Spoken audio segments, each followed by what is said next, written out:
Hello, everyone. Welcome to Achieving Success with Olivia Akin. I'm your host, Olivia Akin.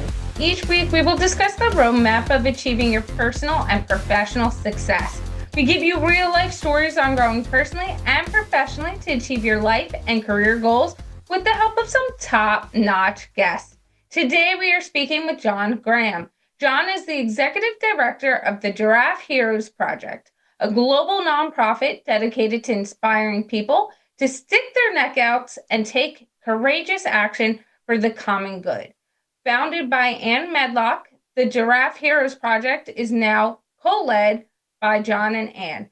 John's extensive work, which includes peace-building efforts in the Middle East and Africa, as well as addressing environmental conflicts within the U.S. through his leadership, the Giraffe Heroes Project empowers individuals and communities with the tools to overcome major social and environmental challenges, creating lasting impact. In addition to his leadership role, John is an experienced communicator and speaker, traveling internationally to share inspiring presentations and practical strategies for engagement and service. His experience in global leadership, conflict resolution, and community empowerment has led him a respected figure in humanitarian work. Today, he will discuss with us how each of us can take bold steps towards meaningful change in our own lives. You can find John on LinkedIn by searching John Graham or emailing him at graham@giraffe.org or by going to either of his websites, johngraham.org or giraffe.org. Hello, John. It's fantastic having you on the show today. I'm delighted to be here. Thanks. I'm so excited because there's so many dynamics to who you are and your experiences that led you to really paving the way in open dialogue in many different areas. So to start off the show, can you tell me what success means and looks like to John Graham? At this point in my life, success means to put as much meaning into that life in the years I've got left on the planet. And the meaning to me comes now from service. Wasn't always that way, and I'm sure you'll let me tell some of my story later on. But right now, it's very clear to me that the real meaning in life for any of us doesn't come from money or power or whatever, or in my case, wild adventures, but it comes from being of service, from tackling tough public problems, from using our skills and experience to make a difference in the world. And that's my life goal. That's what I teach. That's what I hope I can somehow inspire others to do. And as you mentioned, you have led a very dynamic life, one that has hit different milestones and different experiences and major perspective change over time. Looking back, as that extraordinary career that spanned continents and life-changing missions, can you take us back to the moment or experience that first sparked your passion for peace building and inspiring others to stick their neck out for the common good? Well, there was several things, but let me just back up even further than that so that your listeners get a sense of what the hell I was backing away from and what I was, the kind of U-turn that my life took. I love to start talking to new audiences by saying flat out that I'm lucky to be alive. My whole initial life as a young person was one hair-raising adventure after the other. I'm a mountain climber, so I've climbed some fiercely dangerous mountains all over the planet and lucky to survive.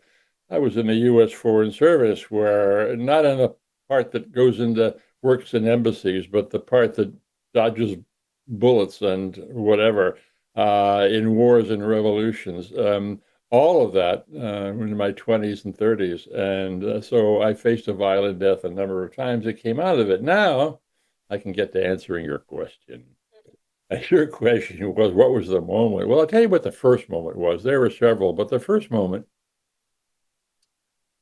came in a battle in Vietnam. I'd asked the State Department to send me to the most difficult and dangerous place it had in Vietnam. I was a volunteer. And I wanted to do that because at that stage of my life, the only thing that mattered to me was the adrenaline rush. It was one more adventure that I'd walk away from, and I absolutely loved it. That's fine when you're 18, but when you're 28, things begin to wear. And I was pondering, and then came this my tour in Vietnam, a year and a half, and then a battle in May 1972, the so-called Easter Offensive in Vietnam. I was the advisor to the mayor of a city called Hue. Some of your listeners may remember that from history books as the site of the infamous Tet Massacre. I was there a few years later, and I was one of the few American civilians. I was technically a civilian, although I was armed to the teeth. And I was there not only to help advise the mayor, but to do a lot of intelligence and counterintelligence work and to do political reporting, trying to tell the U.S. government what the hell was going on in Vietnam. And at that stage, not at that stage, even before I got to Vietnam, I knew the war was lost. I knew the war was evil. I knew the war was wrong. The only reason I was there because I thought, well, real men have to be in wars, and I have to do this. And it was yet another adventure. Then in the middle of this battle, when the North Vietnamese has just about surrounded the city, and it looked like I was finally going to run out of luck, it hit me how shallow my life had become. That here I was in the middle of a battle, no longer a kid. Decisions I was taking were costing lives on both sides. And here I was, and I was only there not because I believed in the war, not because I was a patriot, but because of the adrenaline rush, because there was yet another risk that I hadn't taken. And how shallow was that? That I was in the middle of life and death situations, and all I cared about was my own selfish needs for personal fulfillment through adventure. And I think I even cried. I think I even put my head down, and just wept, realizing how shallow my life had become. Well, I got out of that battle. Turned out that the skies cleared and Navy warplanes from U.S. carriers swept over the city and bombed the hell out of the North Vietnamese tanks and columns that were advancing on the city from only 5 miles away. And so I came home, but I came home like broken. Now I guess you'd call it PTSD, but it was worse than PTSD. I mean, I would walk on the shadowy sides of the streets in Palo Alto, California to avoid sniper fire. I mean, I was really messed up. And largely I was messed up because of that moment during that battle when I had that comeuppance, the lowest point in my life. I knew I had to change. I had to develop a sense of meaning in my life more than just adventures and risk. And I tried. I began to develop a fuller life, and it didn't happen overnight. I'd love to tell your listeners that, well, I snapped my fingers and all of a sudden I became a good guy. No, no. I began the realization and the long crawl out of that hole that I realized in that battle in Vietnam. And what I realized was that, yeah, I was tough. I was strong. I was smart. I was creative. I was all those things. And I had a lot of skills too in terms of dealing with difficult and dangerous situations. And now it was time for me to turn my life around and put all of that to work on the other side of the ledger, not for wars and revolutions, but for stopping wars and revolutions, for working for peace, for making the world a better place. And so I gradually began to do that. I was still in the Foreign Service. I ended up at the United Nations, where I was put in charge of most of America's relations with Africa and the so-called Third World. And there were plenty of opportunities to do good. This was the era when a lot of African and Asian nations were coming out of being colonies and developing independent nations. So there was a lot going on and a lot of stuff that America wasn't doing for peace and justice issues. Well, I decided that I would start fighting for peace and justice for the peoples of the so-called Third World in Africa and Asia. And I did that. And I took risks, all right, but they weren't physical risks. They were the risk of losing my job, in some cases, even being sent to jail because I was passing along some state secrets, for example, to the Africans that would help them put pressure on my own government to do things like, for example, ending a racist government in South Africa. So I gradually began to climb out of that hole, and I realized that, boy, I really could do some good. because I was smart and tough, and what I did made a difference. And so I look back on those years at the United Nations as a really good ones. I really learned that the meaning of my life came from service, as I said 10 minutes ago, that the meaning of my life came from giving back, came from using my skills and experience. And it was a far better source of meaning, a more stable source of meaning than dodging bullets or hanging from a rope from a fierce mountain. And that's how it all started. It was from a battle in Vietnam, and then a long, slow 7, 8 year period, two steps up, one step back, of gradually forging a life that was completely reoriented toward peace building and toward providing and working for peace and justice issues in the world. One thing you brought up that there were a few things there, but one of them that I would love to dig in to a little bit about your experience is when you brought up that there was that moment in Vietnam where you were like, what am I doing? I've been chasing that adrenaline, and why am I really doing this? And as you said, it was more for the adrenaline rush than for any of the other aspects. You were taking these risks to try to get that adrenaline rush.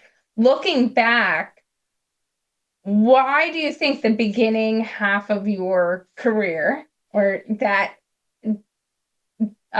era of your career, was more focused on getting adrenaline rushes? And how was it for you finally realizing, wait, I've been chasing things for the wrong reason? Yes. Well, first of all, I'm going to do the outrageous thing of plugging a book that has all those answers in it. This is my memoir. It's called Quest, Quest, Risk, Adventure, and the Search for Meaning. And I spent several years writing that book because it was so difficult, because I was determined to answer your question honestly. And answering that question honestly meant talking a lot about some really nasty things that were part of my early life, and really coming to grips with who I was. And it goes all the way back to when I was a kid. I grew up in a white bread community. Now we wouldn't call it that now, but it was, a city named called Tacoma, Washington, in Washington State. And nothing ever exciting ever happened there. I grew up in a family and in a community where nothing ever happened. Everybody just grew up, got jobs, had a family, and then died. And it's just the way it was.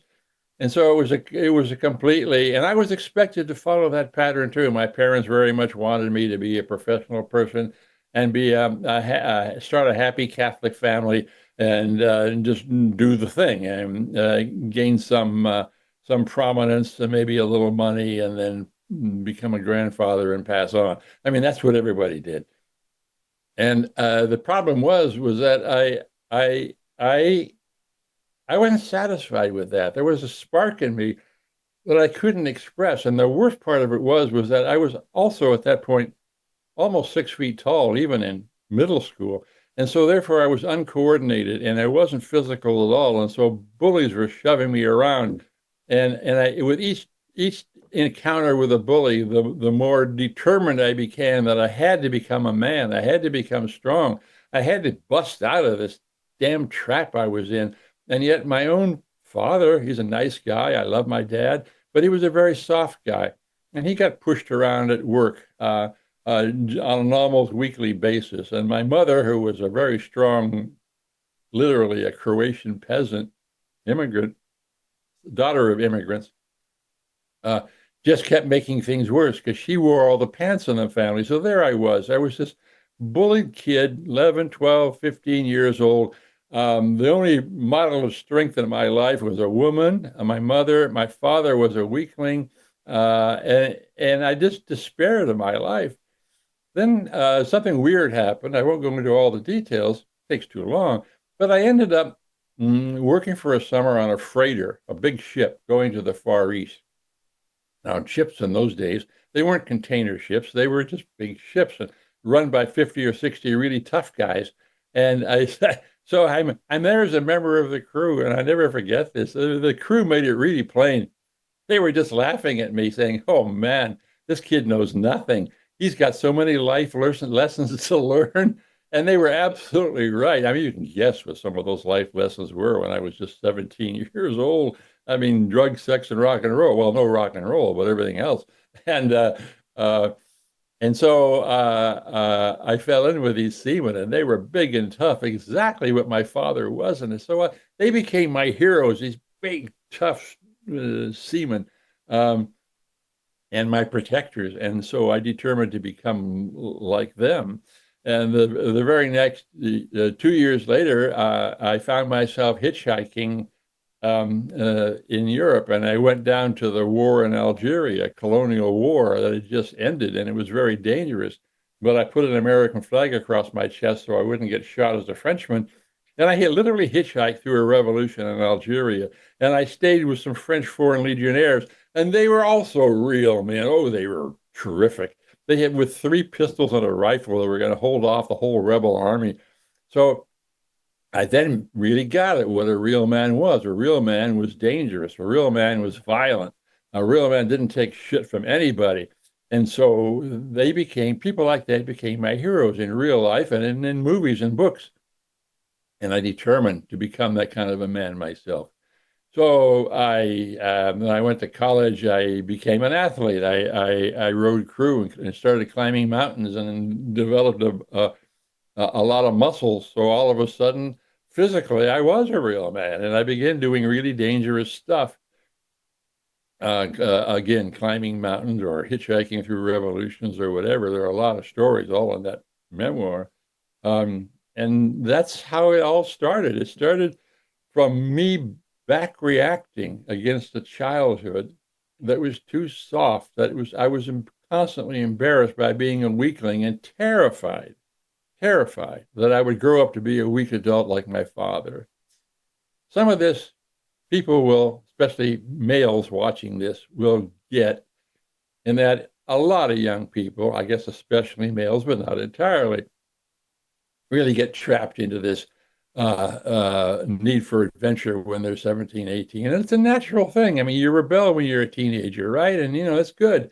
But I took it way, way too far. It became a whole pattern of life that was fine when I was 17 and 18. But when I was 27 and 28, making life and death decisions, it was no longer fine. And that's when that battle came when I realized that I had to change. And I think you brought up a great point in that story as well, is that sometimes we take what we think we need to be, what that ideal person that we align with is, and we start leaning in and trying to align with who that individual is. And sometimes along the way, like you mentioned, you go so into who you think that person needs to be that we have experiences and we are true to ourselves, but we then have those moments where it's like, wait, why am I doing this? Is that really what I want to be doing? But as you also mentioned, that I think is really important, is that we sometimes need to take a moment in our lives and really say, why am I doing this? As you mentioned, you've had all these experiences, and it took that time in your life at about 28 years old and said, is this really what I want to be? And if we don't have those moments of revelation where we say, is the person I have become the person I want to be today, then you might go down a path where you're lost. But those moments build you up to who you are. Those experiences early on led you to the point at 28 years old where you said, my mission in life is to help make peace, help be more service based. And for you, after that life-changing experience, what was the biggest obstacle that you faced turning that passion into peace building, into actionable work? Biggest obstacle, I think, was myself. I was taking a lot of risks. They weren't physical risks anymore, but I was constantly in a risk of getting fired, being laughed at, um, because I left the Foreign Service finally realizing that I could no longer take orders from anybody else because they'd be telling me to do all the same crap. And I was a different person then. I left the Foreign Service and oh yeah, all right. The biggest obstacle was my own ego. I thought, oh man, I'm a new person. I found my heart. I want to make peace in the world. That's it. That's the end of it, right? That's what I'm going to do. Oh, no, it was much harder than that. And I started because I'd always had a good gift of gab. I always been able to talk well. So I started giving speeches. In those years, it was to the peace movement because it was the middle of the Cold War. And so I'd get up in audiences all over the place with a peacenik message, ban the bomb message, and nobody was paying any attention to me. And so I was like, oh man. And I started developing workshops, and no one came to the workshops. I had a lot of thoughts, but I wasn't going anywhere. And then came another pivotal moment when I met this remarkable woman in New York City. Her name is Ann Medlock, and she was a single mom living on Central Park West and eking out a living as an editor and a PR person. And she had started something called the Giraffe Heroes Project. Giraffe, the metaphors, it's not about animals, of course. It's about people sticking their necks out, hence the metaphor with the long-necked animal. And she wanted people to stick their necks out. She wanted to see more people sticking their necks out, and she knew because she was an inveterate storyteller and a very good one, an excellent writer, she knew that the way to motivate people wasn't through giving speeches like I was trying to do. The way to motivate people to positive action was to do what people have been doing for 10,000 years, I guess, when Neanderthals were jumping around their campfires telling stories of their heroes. If you want people to be heroic, you tell them the stories of heroes. And Anne realized that. So she began looking for and finding people sticking their necks out. These, of course, were men and there were women. Some of them were young people. And of course, they were every color in the rainbow, every situation, several countries. And she began finding these people and getting their stories told. And in those days, this is, mind you, 1982, pre-internet, she was putting those stories on vinyl discs. I think, Olivia, you may be too young to even, you know what a vinyl disc is? They go round and round on a turntable. You put a little needle on them and sound comes out. Yeah, right. Well, Yeah.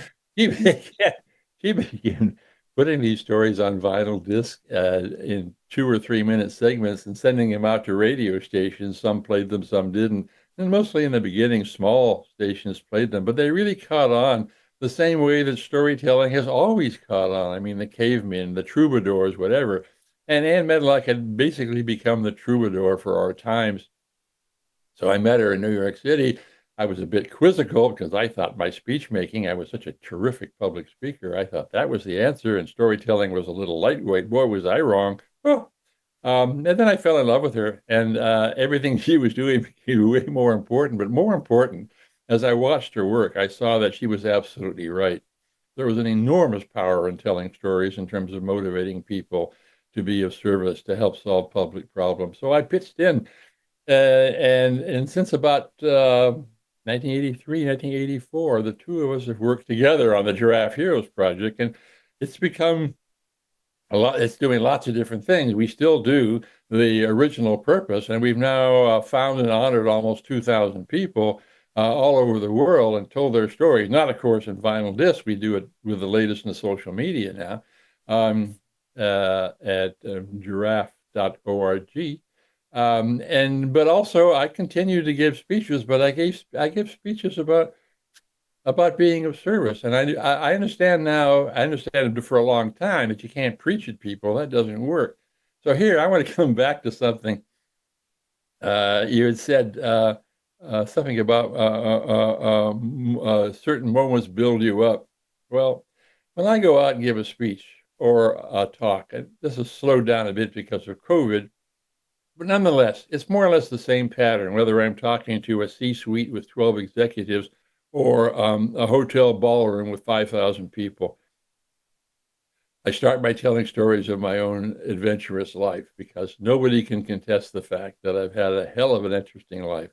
And people love my stories. So I will tell stories, especially to skeptical audiences, skeptical as in, say, business people or academics. Uh, until they realize that I've done more tough stuff, I've done more interesting stuff, I've done more to make a life that's supercharged than any of them probably will ever do. So they're leaning forward in their seats, and then the last 5 minutes of my talk, I switch. And I start telling people, I transitioned, I turned my life around because I understood that physical adventure wasn't where it's at.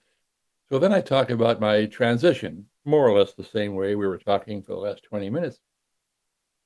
And I tell them truthfully how I changed my life and how I'm now devoting my life to helping other people take at least a look at changing their lives in similar ways, of using their skills and resources to make a difference in the world. And it makes a lot of difference. So I still do that. I am now doing a lot of podcasts and interviews like this one, which reach, I don't know, hundreds of thousands, maybe even millions of people. So that's what I do. I also run the Giraffe Project's overseas operations. We have affiliates now in 7 different countries doing much the same thing we do in this country, finding heroes and telling their stories. And we've been doing it now for 42, 43 years. And something's right, because we're getting a lot of positive feedback, and Ann and I will keep doing this until we drop. So that's what it's all led to, the Giraffe Heroes Project, coming from that background. And I want to go more into the Giraffe Heroes Project. But before we do that, I want to ask a question. You have obviously come to a place where you're service-based, you're highlighting other people who are being service-based, doing extraordinary things, sticking their necks out. What do you tell someone who has come to you or talking and they're trying to navigate or overcome their situation and maybe stick out their neck for someone else, but might be a little hesitant about it? What advice would you give that person? Well, I would do what we've been doing for 42 years, Olivia. I would tell them stories. I would try to focus on stories of people just like them. I mean, if you want, if you want a salesperson to be heroic, then have them tell them a story of another salesperson who's already heroic. If you want a butcher to be heroic, tell them a story of another butcher. I mean, so we tell stories. And Olivia, I dare say, in your own life, whenever you look for changing something in your own life, isn't it great to find a model? Maybe it's your parents, maybe it's in your own family, maybe it's someone in your community, maybe in a book, something in a book you read. So, but the storytelling is absolutely key. This is the lesson that I learned 50 years ago. So, one thing I do not do is say, okay, you've been doing things wrong your whole life, and now I want to teach you how to do things right. Oh boy, hey, that's tilt. That didn't work. Um, so I tell them storytelling, and I tell them a lot of stories, as I just said, about my own life and a very honest description of the transitions in my life, because I know everybody faces crises. Everybody faces difficult things, and I face more difficult things and more crises than most people ever do. So if I honestly tell the story, especially stories of my pratfalls, when I failed, when I've gone down the wrong path, struggled back up. People really relate to that. And that's why, if I may say so, I am so persuasive. Oh, I just want to say one more thing, because I was just working on it yesterday. I realize now at 82, I'm not exactly a prime candidate as a spokesperson for people who are 22, right? They're different. They live on their phones and tablets and stuff. And so I've started a whole new series on TikTok and Instagram. And the name of the series is Badass Granddad. You love it? Badass Granddad. And what it is 3 minute, or in some cases 90-second videos in which I tell a snippet of a powerful story, and then I seamlessly attach a small but not smarmy life lesson to that and a call to action. I do all that in 90 seconds. And the first one went up last week. So your friends, I urge them to go on to, well, try TikTok first, because that's where they started. Go on TikTok and look for Badass Granddad, or Instagram, look for Badass Granddad. And I think 2 of them up, and my aim is to make at least 100 of them. And hopefully some of them will go viral, and people around the world will be saying, "Hey, did you hear what badass granddad had to say today? What an idiot, or how could he have done that, or whatever." So that's my aim. So anyway, I'm looking for audiences any way I can. Like I say, I'm 82, but I'm not slowing down. I mean, retire? What would I retire from? I'm having too much fun. Well, and that being said, I we will touch upon that in a moment. But first, I want to dive a little bit into the Giraffe Hero Project, which emphasizes recognizing individuals who stick their neck out for the greater good. What drives you to highlight those unsung heroes, and why is it important to you to highlight the people that individuals might not be talking about that are doing such great things, whether it's on a big scale or smaller scale? Yeah. Well, we deliberately avoid famous people. I mean, there are a lot of, Abraham Lincoln almost certainly would have been someone we would have honored 150 years ago or whatever. But he doesn't need it. And neither do any of the heroes that are in that we have today. We're looking for unsung heroes because unsung heroes make the best role models. Abraham Lincoln, in a curious sort of way, isn't a very good role model because too many people say, I'm not Abraham Lincoln. But you tell them the story of, I don't know, some school teacher who takes it to combat book censorship in her school and takes on the city council and the school boards and stuff and just raises hell. No one's ever heard of her, but we tell her story, and teachers around the world are saying, God damn it, I'm faced with a situation very much like that in my school, and everyone else is holding back, and things are going from bad to worse. I'm going to stick my neck out just like this teacher did that I heard on the Giraffe Project. And I am going to do this and do this and do this, and I'm going to make a difference, and I'm going to get more people to follow me and have them make a difference, etc. That's our whole purpose, finding role models and then getting other people to watch the role models and say, at least some of them, not all of them, say, hey, I can do that too. And what am I doing sitting on my fat ass here, just complaining about the problem? I should be making a difference. I have skills and resources. I have a lot of experience. I can make a difference. What do you hope people get out of the experience of the Giraffe Heroes Project, maybe being one of those unsung heroes that gets highlighted, or really taking away from watching all the videos or reading articles about those different unsung heroes? Yeah, excellent question, Olivia. And I think there's two parts, because I'm asked this question often, and a couple parts to the answer. Is that what do they get out of it? Well, first of all, they help solve a problem. That teacher who is inspired to take on her school board because she hears the story of another teacher taking on her school board and making a difference. So the first thing is that we inspire people to either start their own organizations or join existing organizations or write a letter to the editor in some way to get involved and start solving a problem. That's key.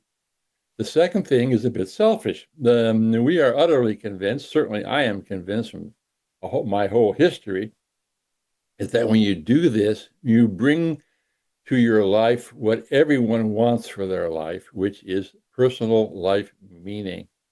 When you get involved and you're of service, and that service that you're doing hits you in the heart right here, and you know it's in sync with your deepest priorities and values, and you're pushing hard, and whether you succeed or you fail, you're doing your best to make that real. You light up, you become more passionate, your leadership skills expand exponentially. You look at obstacles and they become speed bumps. I mean, I'm exaggerating a little bit, but you get my drift. When you're doing something that you know is meaningful, then you just light up and you light other people up. All of us have experienced that. Call it a peak moment, call it whatever. But when you're really on your game, doing something that really is meaningful to you, other people just stop and listen and look and say, whoa, look what Olivia is up to now. Jesus. Uh, so yeah, There's a certain, I don't want to call it selfish, but there's a certain, reflective part of all this is that it really putting more meaning into your life by doing stuff that helps make life better for others brings something to your life that you're not going to find anywhere else. You're not going to find it from physical adventure. You sure as hell aren't going to find it from money and power, at least not for long. So yeah, that's those two things. You solve a problem, you bring meaning to your own life. That's my bumper sticker. And I love that bumper sticker. And it's a great way to start wrapping everything up, because I think we all need a bumper sticker of life and what we connect with the most. So, John, how can people get in touch with you if they want to connect with you? Hold on just a second. I get okay, right. All right, I got a website that has all information more than your readers want to know. My